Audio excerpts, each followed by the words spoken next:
सुचारू रूप से पिछले कई सालों में चल सकी हो। लेकिन अभी की हम बात करें शीतकालीन सत्र की, तो 25 नवंबर को 6 मिनट के लिए कार्यवाही मात्र चल सकी है। उसके बाद 27 नवंबर को, क्योंकि एक दिन के लिए सदन को रोका गया था, तो 27 नवंबर को मात्र 15 मिनट के लिए कार्यवाही चली। उसके बाद 28 नवंबर को भी 15 मिनट की ही कार्यवाही हो सकी, जिसमें जनता के कोई भी मुद्दे नहीं उठाए जा सके। 29 नवंबर को फिर 20 मिनट के लिए, थोड़ा ज्यादा और दिनों से 20 मिनट की कार्यवाही चली है। और 2 दिसंबर को मात्र 13 मिनट की कार्यवाही हुई है, जिसमें सिर्फ हंगामा ही होता रहा और उस हंगामे में जनता के सवाल एक बार फिर दब गए।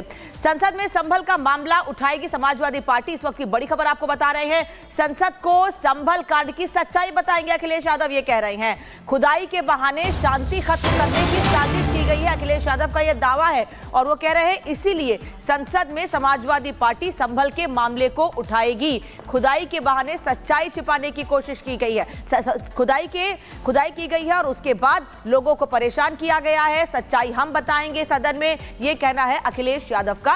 वो ये कह रहे हैं सदन में इस मामले को उठाएंगे। जिस दिन से सदन शुरू हुआ है उसी दिन से समाजवादी पार्टी ने संभल को लेकर के अपनी बात रखने की कोशिश की है। सदन नहीं चला।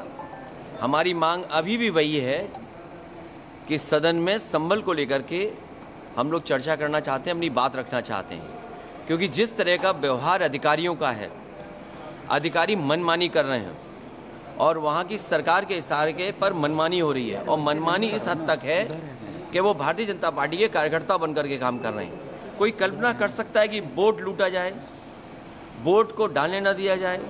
ये उपचुनाव, हालांकि सरकार के उपचुनाव माने जाते हैं, लेकिन इस तरह का व्यवहार प्रशासन का कभी देखने को नहीं मिला। हमारे लिए संभल और खासकर भारतीय जनता पार्टी की सोची समझी रणनीति है कि लोगों को उलझा के रखो इस तरह के मसलों पर। समाजवादी पार्टी कभी इस तरह के व्यवहार को स्वीकार नहीं कर सकती है। हमारी प्रायोरिटी है कि संभल पर चर्चा हो, संभल की बात हो। तो संसद में आज संभल को लेकर संग्राम देखने को मिल सकता है। इसकी तस्वीर देखिए लगातार देखने को मिल रही है। लेकिन बात दूसरी तरफ कर लेते हैं इंडी गठबंधन की। देखिए लोकसभा चुनाव में ये तस्वीर लगभग साफ हो गई थी कि इंडी गठबंधन में सब कुछ ठीक ठाक नहीं चल रहा है। लेकिन जब अरविंद केजरीवाल ने यह कहा कि विधानसभा चुनाव में उनकी पार्टी अकेली ही चुनाव लड़ेगी, इसके बाद लगभग सब कुछ साफ हो गया कि इंडी गठबंधन के अंदर खाने सब कुछ ठीक नहीं है। लेकिन दूसरी तरफ जब ममता बनर्जी की पार्टी टीएमसी ने यह ऐलान किया कि वो संसद में कांग्रेस के नेतृत्व में कोई काम नहीं करने वाली है, इसके बाद अब तो पूरी तरीके से पिक्चर क्लियर हो गया है कि इंडी गठबंधन में फूट कहीं ना कहीं देखने को मिल रही है। पूरी खबर क्या है, रिपोर्ट के जरिए दिखाते हैं।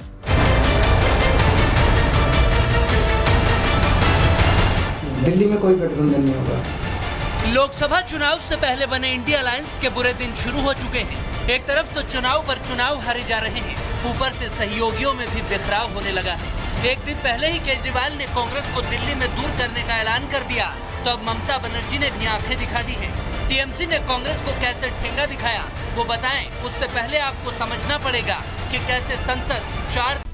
और देखिए कट्टरपंथी बांग्लादेश में बेलगाम हो गए हैं। और इसी से जुड़ी आपको बड़ी खबर बता दें कि चिन्मय दास के वकील पर अब हमला कर दिया गया, जानलेवा हमला किया गया। चिन्मय दास के वकील हैं रामेन रॉय, जिन पर हमला किया गया, उनके घर में घुसकर तोड़फोड़ की गई है। और स्थिति लगातार देखिए किस तरीके से बांग्लादेश में खराब होती हुई नजर आ रही है। चिन्मय दास के वकील हैं रामेन रॉय पर हमला किया गया है। चिन्मय दास के लिए कानूनी लड़ाई लड़ रहे हैं रॉय, और हमले में घायल वकील रामेन रॉय को अस्पताल में भर्ती कराया गया है। उनकी स्थिति काफी गंभीर बनी हुई है। रॉय के घर में घुसकर तोड़फोड़ की गई है, हमले की वारदात को अंजाम दिया गया है। ये 2 तस्वीरें आपको दिखा रहे हैं। फर्जी केस में सबसे पहले संत चिन्मय की गिरफ्तारी कर ली जाती है और इसके बाद चिन्मय के वकील पर हमला अब कर दिया जाता है। तो हिंदुओं का लगातार वहां पर किस तरीके से नरसंहार हो रहा है, ये लगातार हम तस्वीरें आप तक पहुंचा रहे हैं। लेकिन इस बीच अब चिन्मय दास के जो वकील हैं उन पर भी हमला किया गया।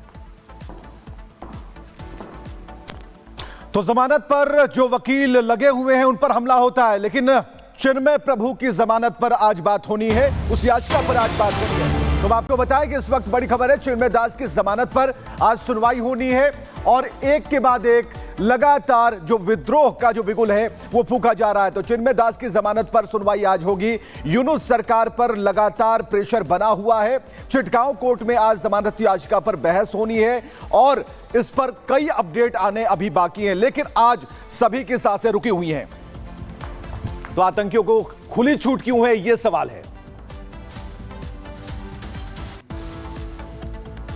तो देखिए, चिन्मय दास प्रभु की गिरफ्तारी के बाद बांग्लादेश में 4 और सनातनियों को गिरफ्तार किया गया है, जिसे लेकर अब देश भर में गुस्सा देखने को मिल रहा है। ना सिर्फ बांग्लादेश में बल्कि अब भारत में भी लोग सड़कों पर उतर आए हैं और लगातार विरोध प्रदर्शन कर रहे हैं। मांग ये की जा रही है कि बांग्लादेश में हिंदुओं के साथ जो नरसंहार हो रहा है, उन पर जो अत्याचार बरसाए जा रहे हैं, उसे अब बंद करना चाहिए। लेकिन दूसरी तरफ बांग्लादेश में हो रहे इस नरसंहार को लेकर अब सियासत भी जबरदस्त तरीके से देखने को मिल रही है। रिपोर्ट देखिए।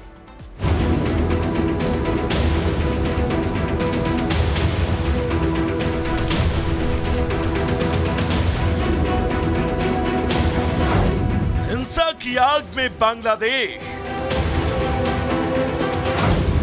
नहीं रुक रहा हिंदुओं पर अत्याचार, 4 और संत हुए गिरफ्तार। बांग्लादेश में हिंसा, दिल्ली तक आंच। पूरे बांग्लादेश में हिंदुओं का नामो निशान मिटा देने की साजिश के अध्याय लिखे जा चुके हैं। एक एक करके सीन पूरे किए जा रहे हैं। पूरा टोल किट इस साजिश को अंजाम देने में लगा है। कत्लेआम मचाने के लिए कट्टरपंथी सरेआम ऐलान कर रहे हैं, हिंदुओं का गला काटने की धमकी दे रहे हैं, लेकिन यूनुस सरकार आंखें मूंद कर बैठी है। बांग्लादेश में हिंदुओं पर अत्याचार को लेकर अब भारत में सरगर्मियां तेज हैं। यहां के हिंदू संगठनों ने बांग्लादेश की यूनुस सरकार के खिलाफ मोर्चा खोल दिया है। देश भर में तमाम हिंदू संगठन यूनुस सरकार के खिलाफ प्रदर्शन कर रहे हैं। वहीं बांग्लादेश में हिंदुओं पर हो रहे हमले को लेकर आज हिंदू सेवा ट्रस्ट दोपहर 12 बजे दिल्ली के संयुक्त राष्ट्र के दफ्तर के सामने प्रदर्शन करेगा।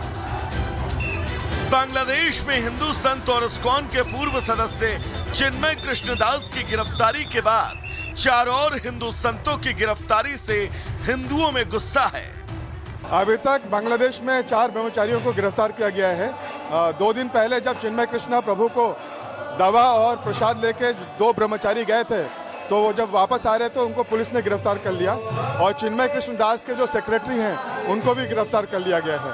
और हमारे एक इस्कॉन सेंटर में भी एक कल तोड़फोड़ हुई, तो ये दूसरी घटना है। एक शिवचर में मंदिर को तो बंद करा दिया था, लेकिन कल एक और मंदिर में जो उपद्रवी घुसकर वहां पर हमला करके बहुत तोड़फोड़ मचाई है। एक्चुअली पुलिस ने कोई रीजन नहीं दिया है और बस जस्ट अरेस्ट करके लेके जाती हैं और ये भी नहीं बताते हैं कि किस आरोप में अरेस्ट किया गया है। इसलिए आज पूरे जो इस्कॉन के भक्त हैं विश्व में, वो लोग अपने आप को बहुत ही असहाय महसूस कर रहे हैं कि हम लोग उनकी मदद नहीं कर सकते हैं। आज यानी 3 दिसंबर को चिन्मय कृष्णदास की जमानत पर फैसला आना है। एक तरफ बांग्लादेश में हिंदुओं पर हमले को लेकर कोहराम है, तो दूसरी तरफ भारत में इसको लेकर सियासत तेज है। पश्चिम बंगाल के मुख्यमंत्री ममता ने बांग्लादेश में हिंदुओं पर हमले को लेकर भारत सरकार से दखल की मांग की है। So that they can send the peacekeeping force in Bangladesh and they can make